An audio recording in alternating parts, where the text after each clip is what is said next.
The Sandy and Toddcast is a Mind Garden media podcast in association with Screw You, Todd Productions.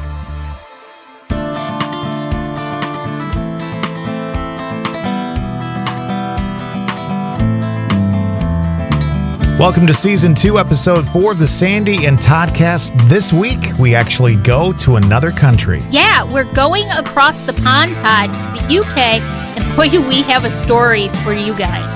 Darkness, sadness, pain, and hopefully some resolution is how this thing will turn out. It's called Darkness Across the Pond, and it's on the way next.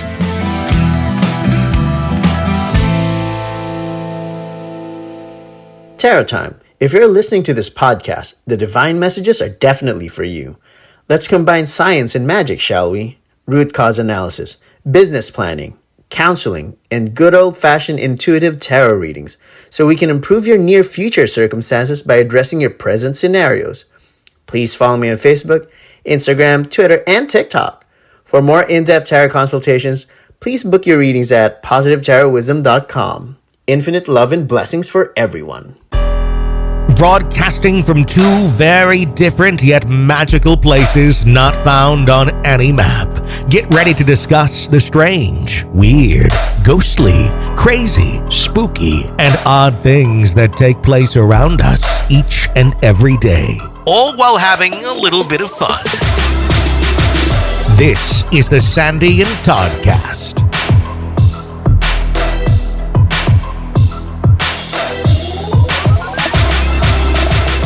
All right, Season 2, Episode 4 is on for the audio cast, the Sandy and Toddcast.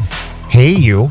Hey, you. Happy episode 2.4. I'm so excited. We're already on the 4th episode. How cool is that? And how many did we have in the first season? We had 16. And this is how many in this one? No, wait, how many did we have? I think it's 16, isn't it? I think we had 16. I can't remember. I think so. Well, this might... Well, we had a lot. Okay, well, if that's 16, let's just say it is. And this is number 4. That total is... 20. So we've gotten over the threshold. Yes. See? We did it. So we are now here for the long haul. I hope everybody's happy. Well, we'll see. That could change at any time. True. Very, very true. This week, boy, do we have an incredible interview with a man named Dean who lives in the UK, and he has a story that will leave you really, really, I don't know, scared? And maybe a little shaken? Yeah. Shaken, right? Yes.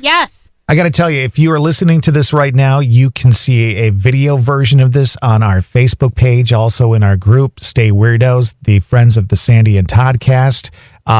And listen to all of our old stuff. Binge the old season. Listen to the new season. Do all that everywhere you find the podcast. Make sure that you give us a rating.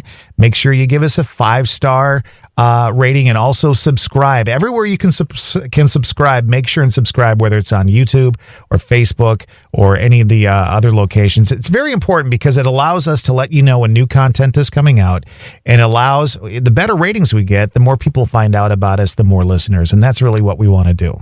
That's right. We want to grow this because we want to make the Sandy and Toddcast a really thought-provoking, all-encompassing place, a great space to feel like you are part of what we do. And one of the great things that we have is our new group, Stay Weirdos, Friends of the Sandy and Toddcast. I kind of giggle every time I say it because I love our catch line is Stay Weird, and these are our Stay Weirdos. And we have so much fun in the group. We'd love for you to join us. It is truly a safe space to put your thoughts, your opinions, ask questions, put your evidence out there, and it is non-judgmental. And I love that. So crank it up. We're ready to go. Season 2, Episode 4. This is Darkness Across the Pond. This is a gentleman. I'll tell you how I met him. I don't know if I met him necessarily through radio, or if I met him because of the paranormal. I think it was because of radio. I do a show in the UK every Monday through Friday and on Sundays. And Dean is also a radio presenter in the UK as well. And he reached out. We, got to be friends on Facebook, and we started talking radio stuff. And then we started talking paranormal. And then all of a sudden he started telling me about some stuff going on in his house. And after he started talking about it, I'll be honest with you, I got really concerned about he and his family, because the stuff I was hearing was pretty dark, to be honest with you. So let's let Dean tell the story to tell us more about what's going on this Sunday Fun Day from the UK. Dean Jackson, ladies and gentlemen. Hi, nice round of Dean. applause for Dean. Hey, Dean. Hello, how are you? Can I just say that video was sensational? It really was. And I have a sister with cerebral palsy who really struggles with the whole situation. I've got a son with Tourette's and autism who also can't wear a mask. He struggles real terribly. So your emotions was really touching. It really was, because it's so close to my heart. You know, some of those people really do truly struggle. So yeah, it's been a rough year, definitely, for everybody. So it has. I think anyone who says that they haven't struggled is definitely wrong. That's for sure. Here's the thing about Dean and a lot of presenters in the UK. They can say just about anything, and they could say something that just isn't true. They could tell us the grass is blue and the sky is green, and you'd believe them because of the accident. You know. I love the. And I find myself using the phrase "brilliant" all the time, even if it's not. I'll be like cooking something and something. Well, how is it? Brilliant is what I'll be like. So. I love the accent. Oh, thank you, Dean. Thanks for being on with us today. Give us a little bit about your. I want to talk to you about your radio background. I mean, you and I have discussed it, but tell me a little bit about like radio, what you're doing now, how you got into it, all that kind of stuff. So. How I got it's actually lockdown that got me into radio. Believe it or not, I've been in the music industry for over 25 years. In a part of the industry which is completely disconnected to radio in a sense of presenting, because that's not something you really need to do as a mobile DJ. It's only sort of lockdown. I've got a back injury as well. I've got scoliosis, which I'll touch on later, because this paranormal thing that happens kind of elevated that, and it made me worse, a lot worse, because pressure on any bones in my body. I'll talk more about that later. But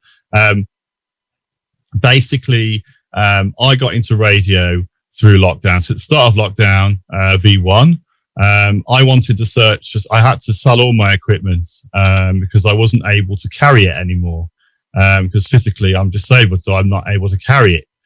So I thought, what will tick the boxes which will allow me to continue my passion, my love for music? And then I found radio.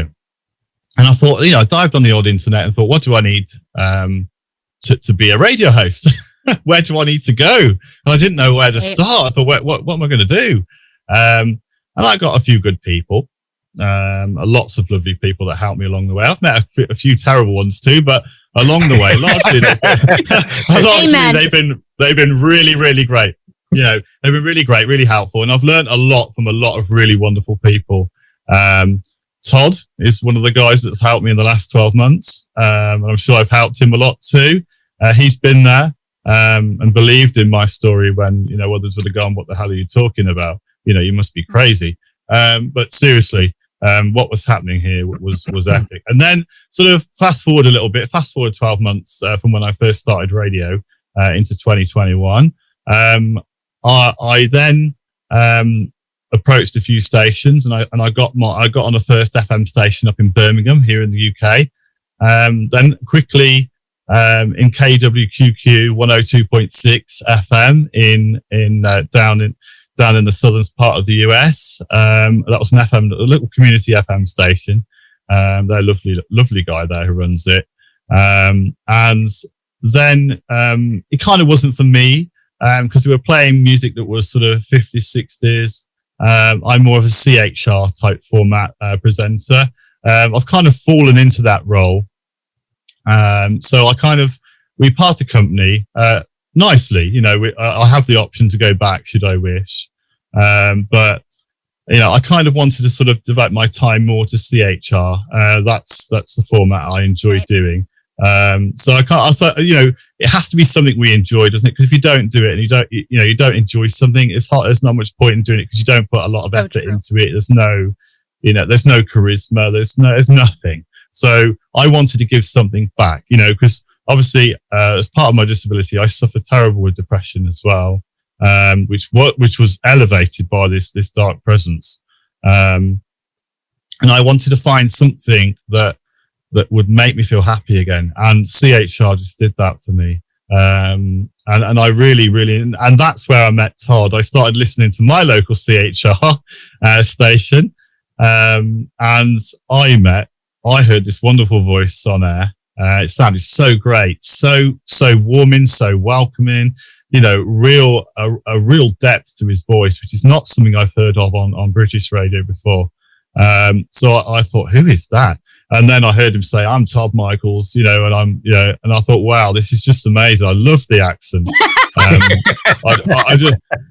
I just love how professional he was. I thought, wow, a guy who presents all the way from the good old US of A, you know, in where he is in LA, and I was just blown away. So I thought, this guy's got to be on Facebook somewhere. He really has. So I started searching his name.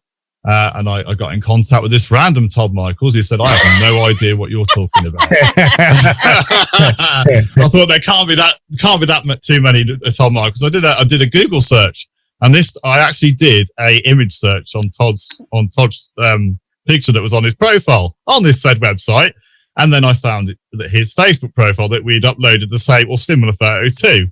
So I thought, that's the right Todd. Now I'll contact him and just I just wanted to reach out to him and say thank you, you know, and just say, you know, he's how wonderful he is on air and just how much his time. Notice, Dean, how he doesn't accuse you of being a stalker. However, I apparently was a stalker when I reached out to him all that time ago. All right, so here's the reason why, Dean. Let me just clarify something right now. Because Dean's like, oh, you know, I listen to the radio, you sound great, blah, blah, blah, and we're going back and forth, giving each other compliments. We're friendly. We start talking ghosts. She, on the other hand, said, I've known you forever. I did not say that. I did not. I said I'm not going to give you the creepy wave. I'm just going to say hello. Give me the creepy wave instead. CHR, Vicky, my sister Vicky asked about CHR. CHR means contemporary hits radio, so like top 40 is what the average term would be for that. Lisa calls you a stalker. Me? Yes. I wasn't intending to be a stalker. We'll put it that way. I just wanted to talk to you about your show.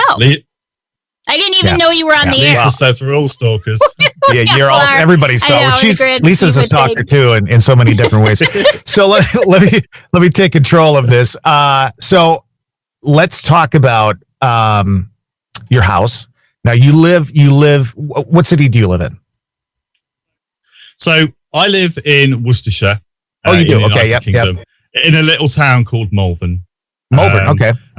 Yeah, so we're in a mid-terraced house. There's kind of like 10 houses in one row. It's a fairly old establishment. We're talking sort of pre-1950s. So it's a fairly old build, and you know, I've looked into sort of the history books, and it is on a burial site. Interesting. Which is interesting, without a shadow of a doubt. However, it kind of threw a spanner in the works when I found that out. But what the cleanser, who we'll talk about later, who came in and told me, you know, it kind of blew it all out the window. It's not one of those, because obviously she pictured somebody completely different, and who she pictured was out of this world. It really was. And I wasn't expecting it. That was for sure. Mm-hmm. You know, I think sometimes, I think history is so very important when you're talking about paranormal investigation. But the thing about it is, sometimes it has nothing to do with the history. Sometimes it has to do with the energy of the people that are there. It has to do with the land. It has to do with the building. It could have nothing to do with anything. You know, there's a reason behind it usually, but sometimes it's not connected in the way we typically look at. So in this case, maybe not necessarily the history of the fact that, you know, it was built on a burial ground. You live there with your wife and son? So I've got my wife and my 8-year-old son. I got with my now wife back in 2011. I moved in sort of mid to late 2012, and things started to happen, you know, but they weren't sort of predominant enough for it to affect me. It's sort of only in the last sort of 24 to 12 months where it's really, really started to elevate. It sort of gained momentum, gained power. So was it her house before you guys met and got married? Yes, that's right. So it's my house, her house, and I've come into here, and it's kind of elevated from that point onwards. And Dean, so, let me ask you this really quick. Have you ever had any previous experiences with the paranormal? Was there anything that ever happened to you that you've experienced before this? Now, I am a huge skeptic, and I'm not someone who believes something easily. Right. I'm a see it, believe it type of person. I have no religion. I love everybody, unless they give me reason not to. I respect everybody's wishes. I respect everybody's religion, but I am completely 100% skeptic and 100% neutral on that ground. So, it's only sort of recently I was sat here doing a radio show and something hit me on the back of the head. I was busy doing a live VT, and something that's been sat on my shelf behind me. It's like a little, do you know those sample packets of hand moisturizer? Yeah. 2 or 3 of them just shot off the shelf from right behind my head and hit me on the back of the head. And I was like, whoa, but I was always taught not to show it fear, not to give any kind of, not to project in any way, not to say, don't do that to me. Why did you do that? Don't respond to it because that'll make it worse. So I just sat and went, oh God, so I literally rubbed the back of my head and went, ouch, and just carried on, but it's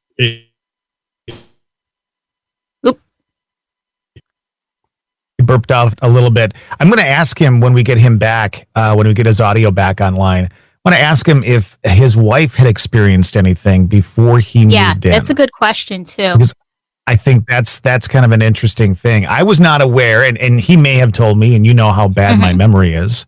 I was not aware that his wife lived there before he moved in. He may have told me, and of course, I probably forgot. And there are so many layers to a haunting or an activity. Like to your point, just because it's over a burial ground doesn't necessarily mean that the activity is related to the burial ground. The entire UK is an active place. We know that. You can't walk 5 feet in the UK without a story of a paranormal experience because of the history, the land.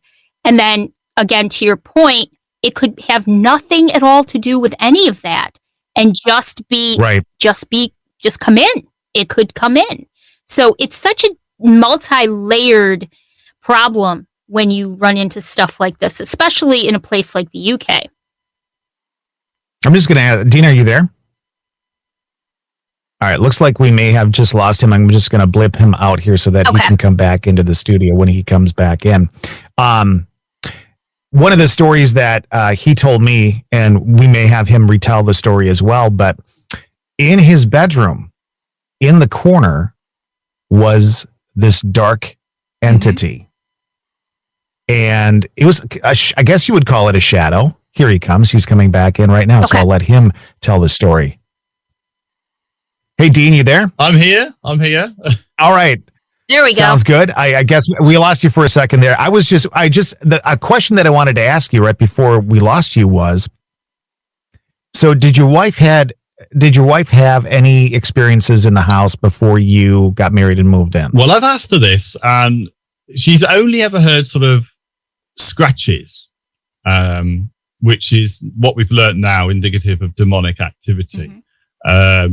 But that's all she's ever heard of. But we kind of, because we're both quite skeptical people, we kind of put it down to, we got a mouse in the roof or some kind of rat or something. Not that we would. We've gone up there and we checked. There's nothing there. There's no mess anywhere. Nothing that it's be indicative of some kind of rodent infestation. There's nothing like that. So we couldn't actually narrow it down. We didn't know what it was. But it stayed in the attic, so she was happy with that. She wasn't happy with it, but it was staying up there. But as long as it's away, yeah, that's good. Yeah. So then, back in 2012, when my son was born, we were led in bed, and something punched my wife, and it it sort of said in her sleep, get up. Something's wrong with your son. Get up. We didn't know. My wife couldn't explain it. She was in total tears, but she ran up. She got up. She ran into my son's room, which is literally right next door to ours. And my son had his quilt over his head, and he was wrapped up in it. So it was really quite odd. We were both in a very deep sleep. Obviously, with being new parents, and we've got 2 other older children, but we're both, we're not young. So we're both enjoying our beauty sleep after having a whole day with him, and with him having all the problems we didn't know at this time. But it's a little bit more difficult than your average child. So we enjoy in our sleep. And then, to be woke up with her in tears, I was like, well, golly, what's going on? I was quite worried for her. And then she sort of explained what she'd felt, what she'd experienced, and what she'd found when she went into my son's room. So that was the first. Dean, did she feel threatened by it because it actually was sort of a warning to check on your son? Did she feel threatened at that point? No, she didn't feel threatened by it. I think she became overwhelmed by it because of what it was. I don't think it was like a demonic punch, right? As in the sense of what it would. I think it was purely a warning. It was someone at this stage, someone she believed to be friendly, someone that maybe her nan, trying to warn her that there was something up in our young baby's son's room, that maybe we should go check out. And it turns out that what she was doing was absolutely right. And, he really was in trouble. So I'm really glad about that. It seems like that was an intelligent and friendly interaction there, because they were warning you about what was going on with your son. When did you guys notice things turning darker, though, and more menacing? So my dog, who's a collie, is sadly not with us anymore. He died last year so quickly, which was another thing which was really odd. He was so very healthy. He was much loved by us. And he died very suddenly of pancreatic cancer. He was absolutely coated in it, and we didn't know. But he kept growling at one corner of the room. He kept looking and whining at this, at the corner of the room.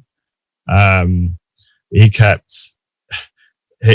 became very ill very quickly, because this dog could sense, I totally believe this now, that he could completely 100% sense this dark entity that was going on. We were not sleeping very well. I was heavily on the drink. I started drinking really bad. My depression was going down really, really bad, real quickly. And my wife said, something's wrong. Something's really wrong here. Anyway, we continued with our relationship up until 2015, which is when myself and my wife married. She stuck with me. She's the only lady that has throughout this. Does she realize what she did when she did that? I mean, does she realize what it's like? I think she's to put up with me. It's a full-time job. I'm a radio presenter.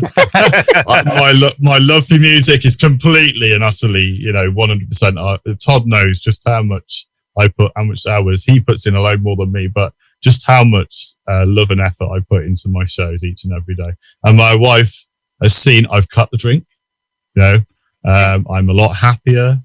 I just splurry all my negativity that's come from this experience into radio, and I think it shows. My listeners love it. I love me now, and it's before I just completely got submerged by it all, and I do strongly believe that it was this dark entity that was pulling me down or trying to pull me down. And there's me. I'm stubborn. I want to get back. I don't want to be in that position. I don't want to be in a position where I want to stand on a bridge and just fall off. I just want to be me. I want to share the world, my love for music. I just want to be recognized.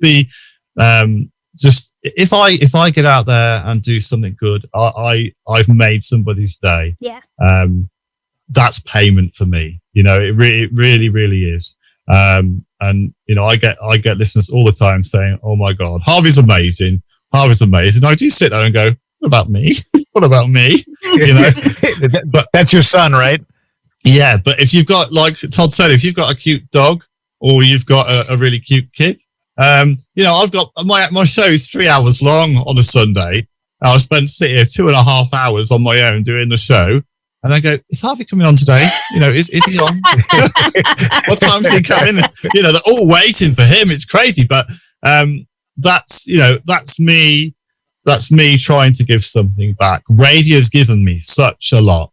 It really has. So for me to be able to return that back to the wider public, and the people in the radio community who I help, you know, do production for, that, you know, I'm not going to go into everything that I do because I do such a lot, but it just to give that back. And I never charge for anything. You know, I always do. My payment is I've made somebody else happy, and I absolutely love that. I love that too.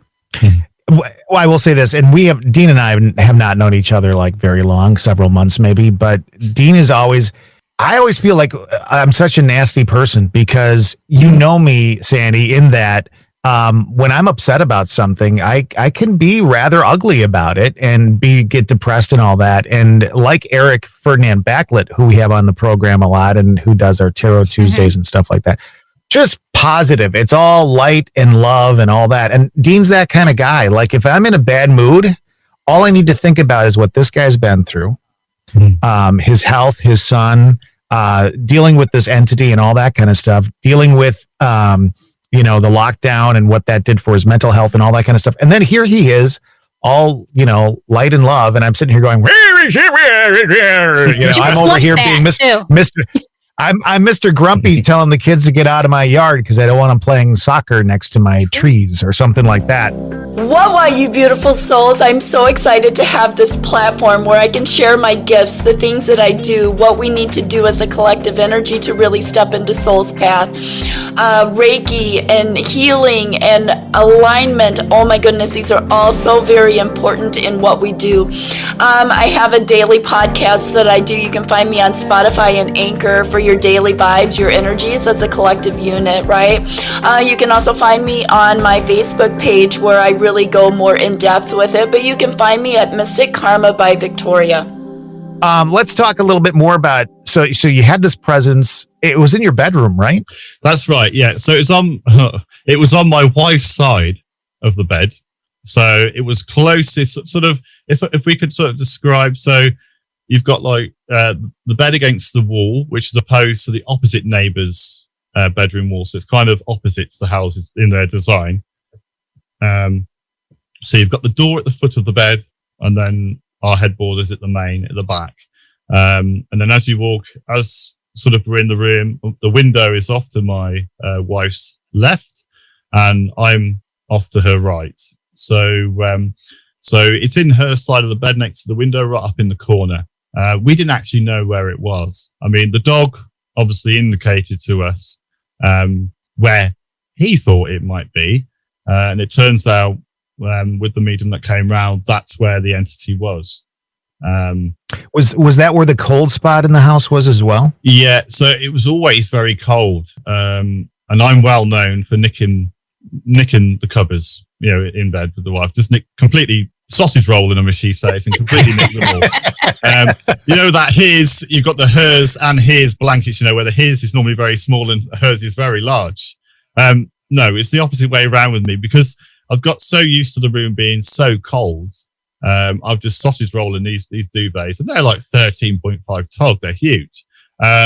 In the summer as well, you know, I just sausage and I wake up sweating like, you know, nobody's business. And I'm wondering now that's what it is, but it wasn't like that before. You know, I was waking up, you know, normal temperature. But it was getting to a point where I was very, very cold, and my back was really aching to the point where I was on 2 sticks. Was it only in the bedroom, Dean, or did you feel it throughout the whole house? Later in the last 12 months, it was throughout the house. My studio sort of backs on to our bedroom, so it was killing my fish. It was throwing things at me. It was making me feel low. It was giving me a sore throat when on there. Now, something I know, Todd and yourself, as radio presenters, we use our voice all the time. And our vocal cords are very exercised. Yes. So we very, very rarely get sore throats because we're always talking. I know that might sound strange to some people, but talking all the time, doing something religiously all the time, it builds up the muscle complexity in your throat, and you're able to do it without getting a sore throat. Very unlike true. somebody who screams for 5 or 10 minutes, and then gets a sore throat the next day. That's because they've done too much too quickly. I was getting sore throats after nearly 12 months of radio presenting, which is something I'd never experienced before, and I've never up until that point, and I don't anymore. I've not had any more. So I've been able to, and the sore throat that I had is now gone. It stuck around for a very long time until our house was cleansed. So now I don't have anything. So you mentioned the scoliosis, and you had mentioned that during this time that got quite a bit worse. Do you feel that presence, that energy had something to do with that? Absolutely. So I felt like my pressure was sitting on me, like mentally and physically, like pinning me to the bed. Now I struggle to get out and in anyway, because of the complexity of my physical disability, but it was just exacerbated more. Things were a lot worse, and I could just feel a dark presence. It was definitely not something, the wife had bruises. I've had bruises, and I don't bruise very easily. I literally booted a door frame downstairs last week. I said a few choice words. Just say that. But just to give gravity at just how not easily that I bruise. That didn't give me a bruise, or even a blue foot or a green foot or anything. Nothing. So to be bruised and to be marked in, I've had scratches. We've had scratches on the sofa during, but we've had lots. So some of the pictures I've shared with Todd already, and some of them are a little bit crazy. But literally, I just have no words, no explanation as to why this entity was hanging around and why it was, targeting us as a household. And Dean, what does this do to you? I can't even imagine what it does to somebody who was a full-on skeptic for so many years, to all of a sudden, or not suddenly, so to speak, but in the last 12 months or so, to realize that maybe there is something to this, and this is not very good. Yeah. I mean, like I said, I'm a complete skeptic, and to have something happen like that with no explanation, because I've got autism as well. I've got special needs also. So to have no explanation to what was going on was hard for me. Because obviously I've tried to be perfect. Everything I do, obviously, that can't happen all the time. But if there's something that I can't do, I kind of go to Google or somewhere like that, and I'll go, how do I do it? Or I go to someone who knows, how do you do this? You can't do that. Absolutely not. I don't believe a word of that. Right. There has to be a way. There's always a way of doing something. I've got quite a low income here as well. So you can't be a radio presenter. You haven't got the funds or the equipment to do it. Absolutely can. I have found my ways, found a way to do it.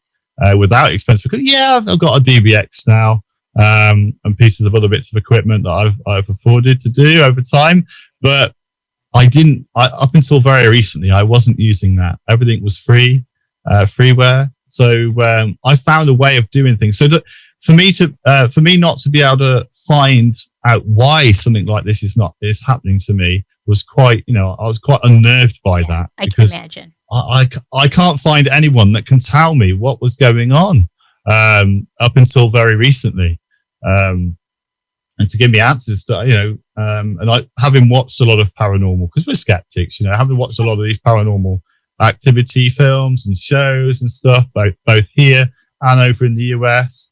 I was like, well, there has to be some of these people around here that can potentially tell me what's going on. And it turns out my wife has a medium, a psychic investigator, in her friends list, who used to live not too far from us and who lives literally a 30 or 40 mile trip up the road. Wow. And we sort of reached out to her and said, "This is what we've got.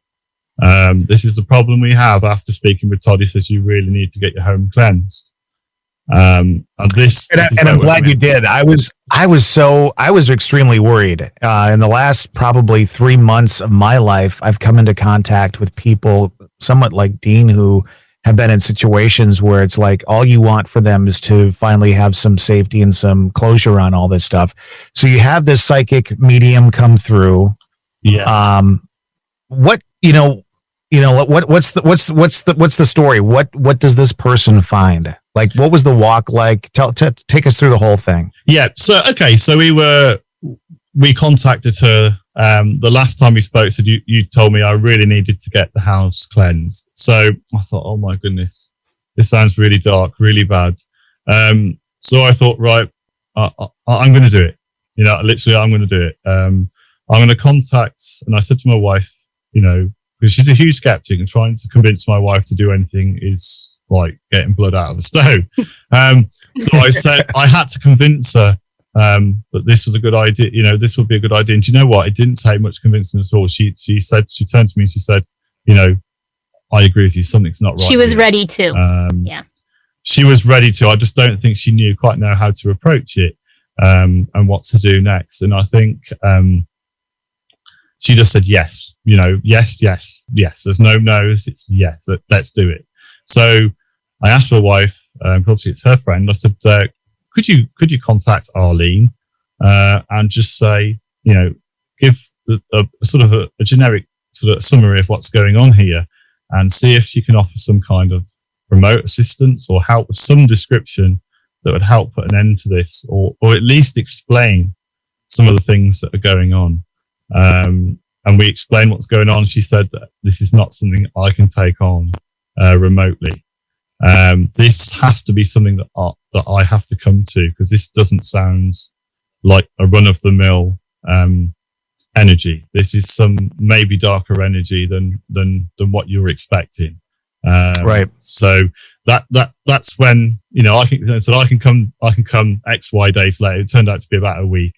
We lived with this thing for just a week longer, which was 7 whole long days. It really was. I can't even imagine.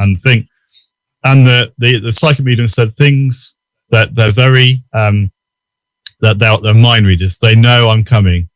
So expect the unexpected. Expect to have more things thrown at you. Expect this. Expect that. And I'm like, whoa, it's already bad.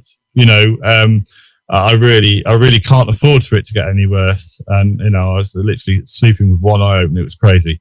But the morning of this. We did all the washing up. You do your proper, you do all your cleansing, your cleaning, and everything as some guest is approaching. Make everything look real nice. Right. And then we did all the washing up, and we put it on the side the night before. We left everything. It's all good. And then she turned up, and I was like, "Oh, hello. Oh, I've seen you since before lockdown V1. It's really nice to see you." Sort of keeping 2 meters and all the rest of it. And then we sat down, all in the living room. Nobody was in the kitchen.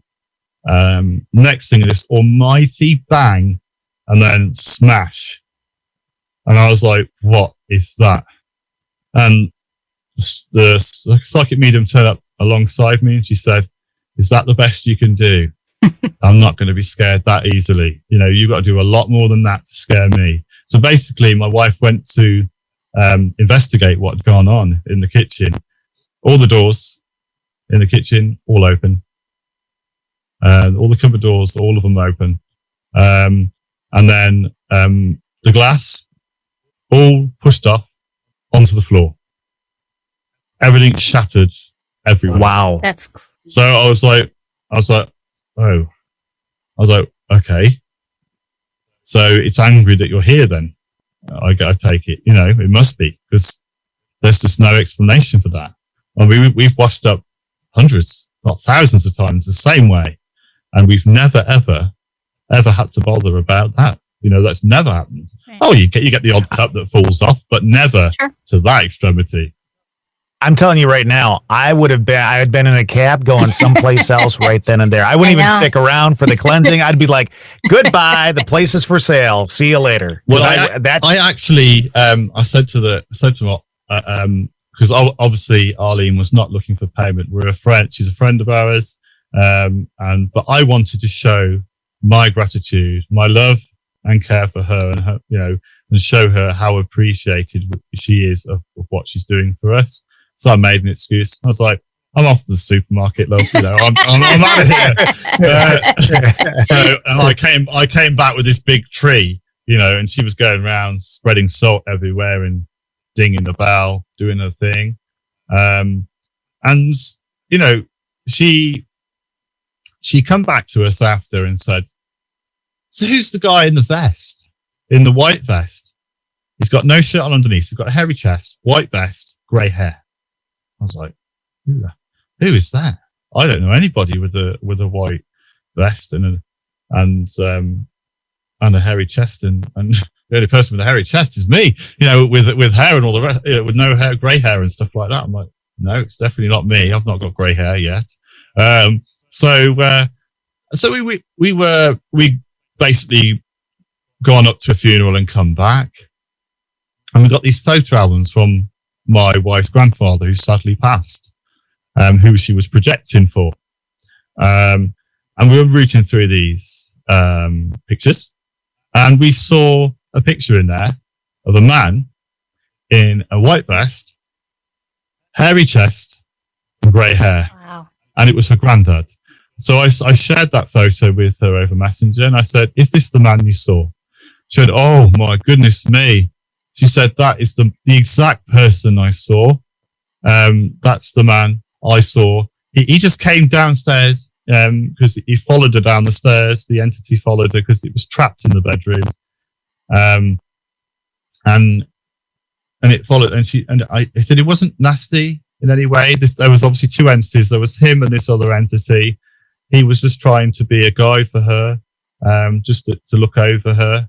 And I think, it was his wife who died back in the early sort of 90s time. But I think they're now sort of together, and protecting her together collectively. Yeah. And I think they knew this dark entity was here. And this person was trapped. This dark entity was trapped and was not able to pass over.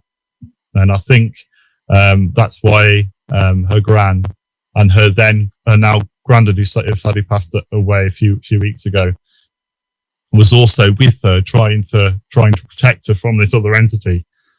And I think, and going around, she's spreading salt. I've got salt on my feet for literally 24 hours after this lady had been.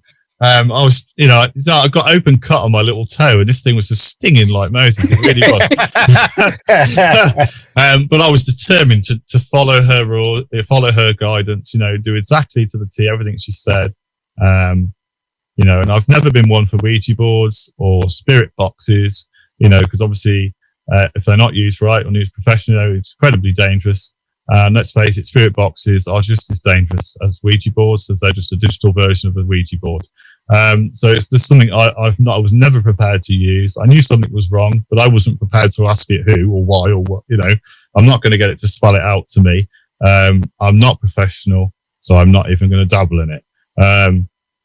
So it kind of sits there currently.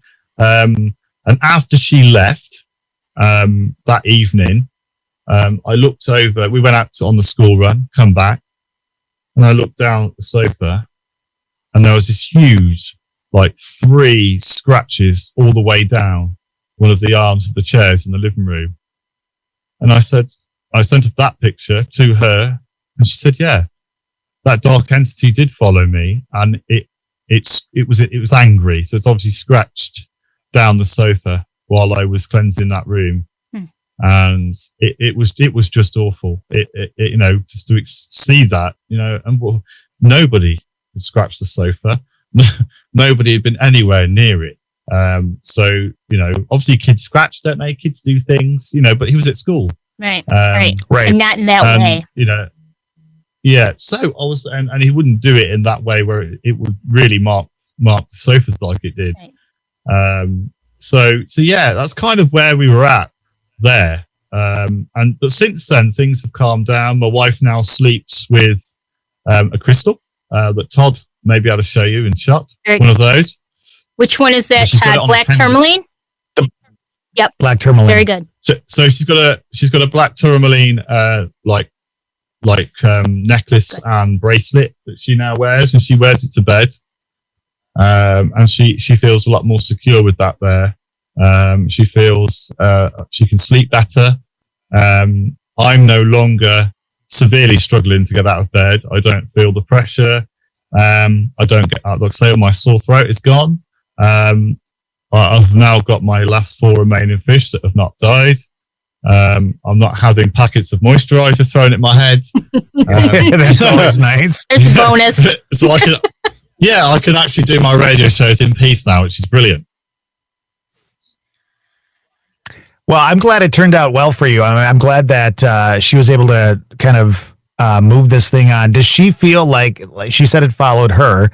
Does she feel like she's been able to release that and keep you guys safe from it? Or was there ever any conversation about, use the black tourmaline because you want to stay safe in case this thing comes back or what? Yeah, well, she basically said, obviously, it's not always guaranteed. These things can sometimes work, and other times for more persistent spirits or bad entities, they can stick around despite what I do.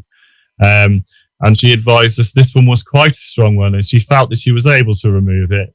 But there is a possibility that something else could return because of where we are and the house, the site that we're on, right. What's built it onto it, or what it's built on. So they said there is a possibility that something else could service, and the reason that she's sort of given us the tourmaline crystal as a way of trying to repel any bad entities, any spirits, any bad things, just keeping everything away in general. So my wife wears one. We've got one above our bedroom door. We've got one in the corner of the room where this entity was. So to try and sort of narrow everything down so it's not able to cause us any issues anymore. Does she feel that entity was there, however, because of where the house was built, or where does she think it came from? I don't think she actually knows where it's, because she was having a lot of strange nightmares of heads being removed, decapitations of lots of stuff, which is something. I mean, me and the wife don't drink anymore. We don't. You don't need to when you got this stuff going on. No, you don't take any drugs, only prescription ones. And we don't do anything that would explain these bad memories. We don't really watch any horrors either. Mm-hmm. So there's nothing that could potentially inject these thoughts into our minds. So the only other explanation to it would be that these are coming in because of what's being put into our minds by these dark entities. So she was getting lots of, she was waking up crying. I was waking up gasping for, when you get gaspy for breath, almost your lungs have died on you, and you suddenly wake, oh my God, I had that a lot before the cleansing. And I was literally banging my chest to try and get my lungs to re-engage, because they'd sat on me for that long. My lungs had become deflated. And that was really, really scary, and that was when I really started to understand, think, well, something's going on here. Now with this experience that you've had, Dean, do you, especially with the warning of, it could happen again, maybe not to that extent, but it could happen again. Do you feel now that at least a little more confident that you'll be able to handle it and you'll know what to do? Yeah, I think an expression, forewarned is forearmed. You now know, I now know the process. Yep. Should anything like this reoccur, I know who to contact. Right. I know that I know the process. I know someone's going to come in and spread salt everywhere and make my feet sore. I know I'm going to need a ton of tourmaline crystals to cleanse my house again, because apparently, once they've been used, they're useless. That's it. They're gone. They're spent. So that all these things I've learned along the way, and I think should anything else happen, we'll know what to do. You know what the right thing is. Right. But anyone listening out there, definitely do not mess in this world. There may be some skeptics that listen to the show, thinking, oh, this guy's talking a load of jabberish, but really, this is not made up. This is real. This is real. And the thing we always say is like, people always say, well, I know this is going to sound crazy. I want to get to the point where people don't have to feel like they're crazy, because this stuff does happen. And luckily you had a connection to find someone. If people are having issues, reach out to other friends, to other family members, whatever. Yeah. Somebody out there knows someone who can help you. And it's very vital that you get that help. Definitely. Yeah. You should never have to feel that way. And I would urge, I would urge anyone, if there's ever any doubt that there's something maybe sort of housing up in your home, stealing your home away from you, definitely, I can't urge this enough. Don't try and sort of connect with it yourself. Do not get out the Ouija board. Don't even download don't download any spirit box apps on your phone. Nope. Don't do anything, because you could potentially, kill your family, make things a lot worse, and doing exactly what Todd's doing now. You can literally sell up and walk on, because, in some really serious instances, these things can follow you. Yeah. And selling your house and moving on, they'll attach themselves to a teddy or some other inanimate object, and you'll take it with you unknowingly. So please, just call in the professionals, do the right thing. Always better to let people who are experienced help you along the way in this journey. Always. Definitely. I want to end on a light note. I want you to say something very British, like a British phrase or like a British meal or something in your radio voice. So, Todd, it's time to face the music. We're going to go down to Trafalgar Square for a good meal of Friday fish and chips and a good old cup of tea. All right. Now, I'd rather go for a pint, but I'll go for the tea. That's fine with me. I will do that. There is a very small chance that I will be coming to the UK around the holidays to help light up the lights in Worcester for Christmas. And if that happens, you and I need to get together and have some fish and chips. And there is an incredibly large chance that I am beyond jealous about that right now. That sounded just like Santa then, Tom. It did. I actually, if you ever need a Santa voice, you call me, because I actually do a very good one. So much thanks to you, Dean, for sharing your story. And again, like you said, if somebody's dealing with this, please reach out. Please find someone for help, because more than likely you're not crazy. In the worst case scenario, you find out that you've got plumbing problems and you've got, the bangs and creaks and moans are coming from your plumbing or the heating system or something like that, and you can get that fixed. The worst case scenario is you find out you've got something rather wrong in your house, and we can try and fix that too. Thank you so Dean. much for being on with us. We really appreciate it. Thank you so much, guys.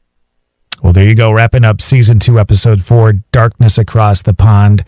Dean is just such a wonderful person. When we wrapped up that episode, when we wrapped up that interview, he reached out and just said, I want to thank you both for such a great professional way of sharing this story. He, like a lot of people, this stuff starts happening to him and they think they're crazy. Who do you talk to? Who do you know? And he said it was very interesting because he had a reason. He felt like a reason to reach out to me and say hi was not just radio, but he thought something else. And he did find out about the paranormal background that I have until he did reach out and talk to me. And then that gave him the ability to tell his story to somebody who could actually listen to it and be non-judgmental about it. So I think things happen for a reason. I truly believe that they do. And I believe that we are led to the people that are supposed to be in our lives. Maybe not forever, but for an amount of time, they're there to help us. And we are led to that. And this is a man who was a full-blown, admittedly so, skeptic all of his life. And it was so hard for him to come to terms with the fact that it might not be something easily explained, that he was going to need help, and he did it, and he reached out, and now he's leading a much better life than he was. And it's a story that will scare you, chill you, but by the same token, it is hopeful at the end. Absolutely. I'm glad that he and his family are doing so much better. A great friend, and now a friend of the Sandy and Toddcast. We're actually going to work with him on a couple of cool projects. So that's right. And so thank you to Dean for coming on with us and sharing his story. It's not an easy story to share, and I thank him greatly for that. If you would like to share your story, you can email us at thesandyandtoddcast@gmail.com. You can reach us in our group, our Facebook group, Stay Weirdos, Friends of the Sandy and Toddcast. You can also message us on our Facebook page, The Sandy and Toddcast. And we are on Twitter as well, at TToddcast. So lots and lots of ways to reach out to us. Even if you just want to say, hey, we love what you guys are doing. We always want to hear from you. And a big thank you to Dan Phillips, who also provides us with our outro and part of our intro each week. He's an amazing musician. You can find Dan on Instagram and on Facebook. On Facebook, Daniel Phillips Music. And on Instagram, D_Phillips Music. So big thank you to Dan. Well, I think that's another episode in the books. I guess we got to look forward to next week. That's right. We've got another great one next week. Can't wait to tell you guys all about it. All right. Till then, bye. Bye. How many more miles left in this race? How long it takes, I don't know. In the end, it ain't about the pace. It always ends at the crossroads.